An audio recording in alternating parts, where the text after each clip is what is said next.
مرحبا مرحبا مرحبا مرحبا مرحبا مرحبا مرحبا مسلک اعلی حضرت پہ قائم رہو، زندگی دی گئی ہے اسی کے۔ اپنے نبی کی محبت کا دم بھرتے رہنا۔ جب بھی آپ کو اب ماہ میلاد کی آمد ہے، ماہ میلاد النبی صلی اللہ علیہ وسلم کی آمد ہے، مرحبا مرحبا یا شہر ربیع الاول، اے ربیع الاول کے مبارک مہینے تیرا آنا مبارک ہو ہمارے لیے، یا شہر میلاد، اے میلاد کے مہینے تیرا آنا مبارک ہو ہمارے لیے۔ کیوں نہ ہو میاں، وہ نبی کی آمد جس مہینے میں ہوئی، جس تاریخ میں ہوئی، جس دن ہوئی، وہ یقیناً سارے عالم کے لیے بہت بڑی عید ہے۔ اور میں کہتا ہوں کہ ساری دنیا کی جتنی عیدیں منائی جاتی ہیں وہ سب عیدوں کی بھی وہ عید ہے۔ اس لیے میرے اعلیٰ حضرت فرماتے ہیں، حشر تک ڈالیں گے ہم پیدائش مولا کی دھوم، حشر تک ڈالیں گے ہم پیدائش مولا کی دھوم، مثل فارس نجد کے قلعے گراتے جائیں گے۔ تو اب یہ ربیع الاول شریف کا مہینہ قریب قریب ہمارے سروں پر سایہ فگن ہونے والا ہے، تو اس ماہ میلاد کی آمد کے موقع پر اپنے اپنے محلوں میں، اپنے اپنے گھروں میں خصوصی اہتمام کیجیے، روزانہ درود شریف کی محفل منعقد کیجیے، اپنے گھر والوں کو بٹھائیے، چھوٹوں کو بڑوں کو سب کو درود کا دسترخوان بچھائیے اور درود شریف پڑھیے، جتنا پڑھ سکتے ہو پڑھیے، اور اپنے گھروں کو روشنی سے سجائیے، پرچم لہرائیے۔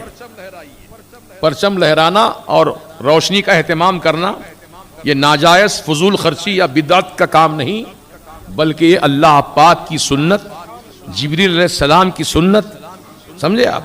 جیسا کہ میرے سرکار کی آمد جب ہو رہی تھی، بی بی آمنہ کے مکان کے اطراف و اکناف اور آنگن میں آسمان کے تارے اتر آئے تھے۔ کیا اپنے آپ آ گئے تھے؟ تارے اپنے آپ آتے ہیں؟ اللہ پاک نے حکم دیا، جاؤ میرے محبوب کی آمد ہے، بی بی آمنہ کے مکان کو جگمگ جگمگ کر دو۔ اسی لیے اعلیٰ حضرت جھوم کے فرماتے ہیں، صبح طیبہ میں ہوئی بٹتا ہے باڑا نور کا، صدقہ لینے نور کا آیا ہے تارا نور کا۔ تو عزیزان محترم، خمخمے لگائیے۔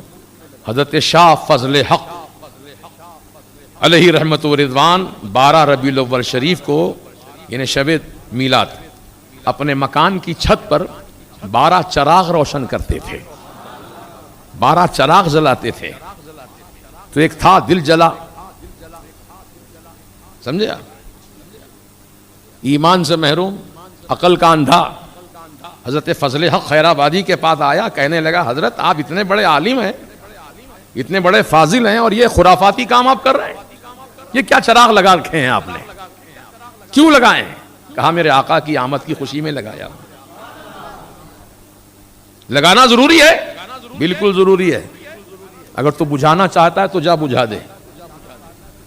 وہ گیا، عقل کا اندھا، سڑا ہوا، جا کر ایک چراغ کو پھونک مارا، پھونک، چراغ بجھ گیا۔ دوسرے چراغ کے پاس آیا، اس کو پھونکا، پھونک، دوسرا بجھ گیا، لیکن پہلے والا اپنے آپ جل گیا۔ تیسرے کو بجھایا، تیسرا بجھ گیا، لیکن دوسرا جل اٹھا۔ اس طریقے سے پھوں پھوں کرتے کرتے فجر ہو گئی، فجر کا وقت آ گیا۔ پھوں پھوں کر رہا ہے، پھوں پھوں کر رہا ہے، ایک چراغ بجھتا ہے، دوسرا چراغ خود بخود جل اٹھتا ہے۔ کہا کیا بجھا دیا؟ کہا حضرت بجھاتا تو لیکن خود بخود جل اٹھتے ہیں۔ تو کہا نادان، ابھی نہیں سمجھا تو؟ جس چراغ کو فضل حق نے روشن کیا اس کو تو نہ بجھا سکا، جس چراغ محمدی کو اللہ نے روشن کیا ہے اس کو کون بجھا سکتا ہے؟ خاک ہو جائیں عدو جل کے مگر ہم تو رضا، دم میں جب تک دم ہے ذکر ان کا سناتے جائیں گے۔ آپ سے عرض ہے کہ جماعت رضائے مصطفیٰ سے ہر دم وابستہ رہیے، انشاءاللہ اس کی برکت سے ہمارے ایمان کی اور اعمال کی اصلاح ہوتی رہے گی۔ جماعت رضائے مصطفیٰ، برانچ، جے پور۔